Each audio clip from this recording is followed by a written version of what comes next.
나는 죽으라고 노력을 하는데 내 수중에 벌리는 돈은 없어. 그렇게 되면 어떻게 될까요? 결국에는 일을 하고 싶은 마음이 사라지게 됩니다. 절대적으로 하지 말아야 되는 목표 설정 5가지가 있어요. 네, 안녕하세요. 안녕하세요. 저는 미꾸라지 사업가 권현정입니다. 오늘은 사업을 시작하기 전에 주의해야 할 점에 대해서 얘기를 나눠보고 싶어요. 3가지 정도를 말씀드리려고 합니다. 사업을 시작하기에 앞서 첫 번째로 가장 중요한 것은 목표 설정이라고 생각을 합니다. 사업은 인과 아웃이라고 생각을 합니다. 내가 얼마만큼 투자를 하고 거기에 대해서 얼마만큼 끌어내느냐. 이게 바로 중요한 건데 아무래도 아웃이 훨씬 많아야 더 좋은 사업이라고 할 수 있겠죠.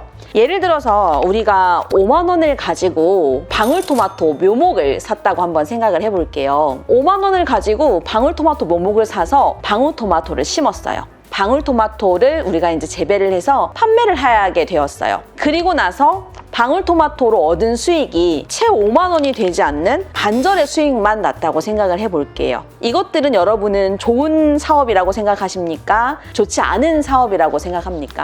그것은 생각하기에 따라서 다른 것 같아요. 예를 들어서 5만 원을 투자를 했을 때 그의 배의 수익을 10만 원을 벌었다. 이것은 좋은 아웃일까요? 그 이상의 수익을 벌었다. 이게 좋은 아웃일까요? 돈을 얼마나 많이 버느냐, 내 결과치가 얼마가 되느냐가 중요한 게 아니라는 걸 말씀드리고 싶은 겁니다. 예를 들어서 내가 5만 원을 투자를 했을 때 방울토마토를 기르면서 어떤 목표를 설정했는가예요. 내가 이거를 정말 많이 재배해가지고 많이 파는 게 나는 목적이야 라고 했을 때는 25,000원의 수익을 결과적으로 냈을 땐 이거는 실패한 사업이 되겠죠. 혹은 이 방울토마토를 길러가지고 내 손으로 기른 것을 내가 먹음으로 인해서 내가 행복을 느끼고 싶어 라는 목표가 설정이 되었다면 내가 방울토마토를 팔아서 25,000원의 결과치를 남겼다라고 하더라도 좋은 사업의 시작이 될 겁니다. 결과론적으로 방울토마토를 팔아서 나온 수익은 25,000원이었지만 그 목표를 설정해서 목표 과정에서 나오는 또 다른 이익 창출이 있었을 테니까요. 꼭 정확한 목표 설정이 필요하다고 생각합니다.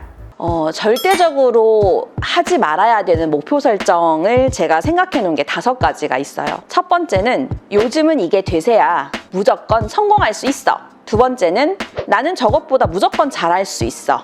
라는 거. 여기는 사람이 많으니까 무조건 잘 될 거야. 이곳에 이런 아이템은 없어.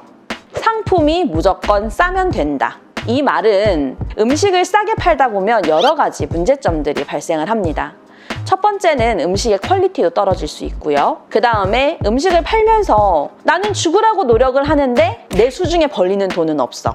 그렇게 되면 어떻게 될까요? 결국에는 일을 하고 싶은 마음이 사라지게 됩니다. 성의 없는 물건의 포장과 성의 없는 물건의 설명, 차후에 AS가 동반되지 않는다면 아무리 그 물건이 싸다고 하더라도 사람들은 구매하지 않을 거예요. 사업을 시작할 때 주의해야 할 점 2번째는 자금 계획이에요. 누구는 그러더라고요. 내가 하고 싶은 만큼 내가 준비하고 싶은 만큼 가지고 시작하는 부분이 가장 맞는 것 같아요. 내가 없으면 없는 대로 내 사업을 할 수 있는 방안을 선택하는 것. 내가 없으면 없는 대로 내 사업에 대해서 투자할 수 있는 방안을 생각해 보는 것. 어떤 사람이 내가 사업을 하기 위해서 필요한 돈은 약 한 3억 정도라고 얘기를 했어요. 그런데 지금 수중에는 단돈 250만 원밖에 없는 거예요. 그래서 이 사람은 이렇게 시작을 했다고 해요. 맨 처음에는 제품을 만들고 오피스도 얻어놓고 창고도 얻어놓고 제품을 만들 수 있는 공장도 만들고 하는 모든 일련의 과정들을 생각을 하고 사업을 계획을 했으나 내 수중에 250만 원밖에 없기 때문에 나는 맨 첫 번째 하나의 상품만을 무조건 판매를 해야 되겠다. 그리고 이 제품은 소비자들에게 주문을 받고 난 뒤에 만들어서 판매를 해야 되겠다. 그런데 이것은 어떻게 팔아야 되겠다? 온라인으로 팔아야 되겠다. 창고도 필요 없고 오프라인 샵도 필요 없는 곳에서. 그렇게 해서 맨 첫 번째 만들어진 상품으로 얻은 이윤을 가지고 내가 지금 기존에 가지고 있던 것과 합산을 해서 또 다른 사업의 창출을 했다고 해요. 내가 가지고 있는 시간과 내 자금과 내 여유로운 이 마음가짐을 플러스 시키는 데도 더 좋을 것 같습니다. 사업을 시작함에 있어서 자기 자신의 주관에 빠져서는 안 된다고 생각을 합니다. 내가 가지고 있는 강한 목적과 내가 가지고 있는 강한 주장이 정말 좋은 고집일 수도 있을 거예요. 하지만 그게 조금 더 나아가서는 아집이 될 수 있다는 것을 반드시 명심해야 할 것입니다. 내 생각이 무조건 많은 사람이 좋아할 거다라는 생각을 버려야 합니다. 예를 들어 저는 사실 그랬거든요. 발렌타인데이, 화이트데이, 어버이날, 빼빼로데이, 사실 맨 처음에 사업을 시작할 때 모든 손님들한테 그 모든 날들을 다 챙겼었어요. 하나부터 열까지 잘 챙겨주면 손님들은 너무너무 좋아할 거라고 생각을 했거든요. 근데 이 모든 것들이 대중이 원하는 것들은 아니었어요. 그래서 제가 살짝 그 내용을 바꿨던 것들은 어떤 것들이었냐면, 따뜻한 탕을 먹기 전에 시원한 음식을 먹고 싶은 여름철에 우리 매장에 생일 선물로 조그마한 냉면을 주는 서비스를 시작을 했는데, 오히려 이것들이 대중에게 더 잘 먹히는 서비스가 되었다는 거 여러분도 꼭 기억해 주세요. 사업을 시작하면서 주의해야 할 점 3가지를 얘기해 봤는데요.